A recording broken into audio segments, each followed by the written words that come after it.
phone call up to New Hampshire, and I called. I was trying to get a hold of a representative up there, and a lady answered the phone. Hello, state capitol. I said, yeah. Can you put me through to Representative Dan Itza? And she said, where are you calling from? I said, New York. She said, yeah, we don't have offices in our state capital. I said, I love you.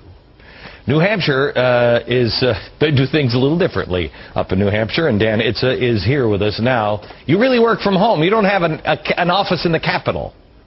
I do have a drawer. I love this.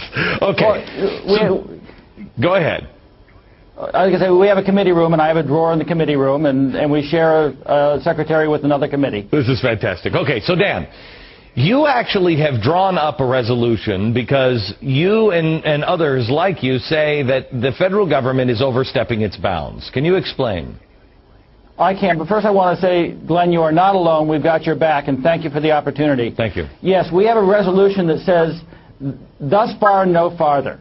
It's a line in the sand to tell the federal government that they are no longer allowed to transgress the Constitution, and if they do, then they're nullifying the Constitution. What was it that you say, you know, enough is enough? First of all, is New Hampshire going to take any of the spending, the stimulus money?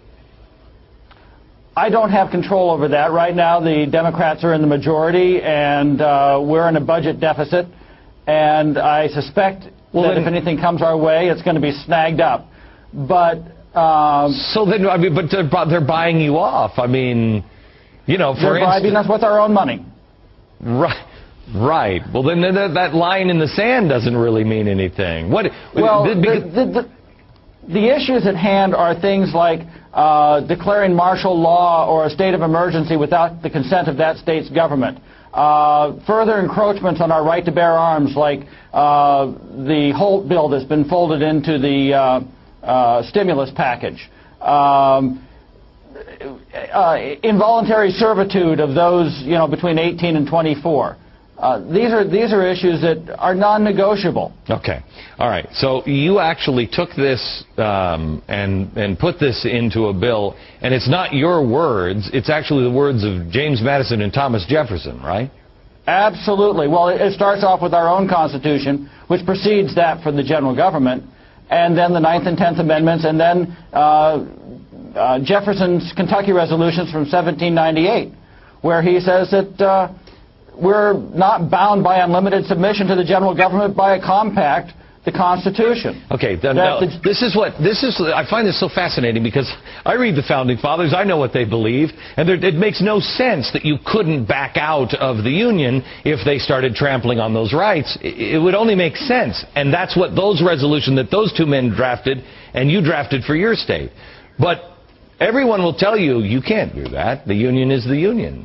Well, this isn't about withdrawing from the Union. First of all, the happiest resolution of this resolution would be a renewed Union within the confines of the Constitution. But if the general government nullifies the Constitution, how do you withdraw from something that doesn't exist?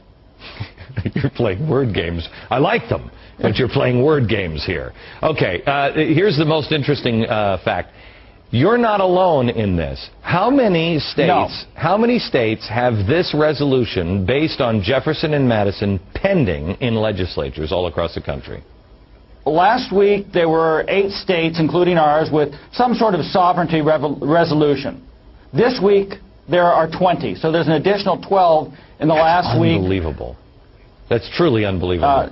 Dan, it's just caught fire across the nation. I bet it has, for good reason. Dan, thank you very much. By the way, I think you are at your, can you put them back up on the screen? I believe you are at your legal limit of buttons on the lapel.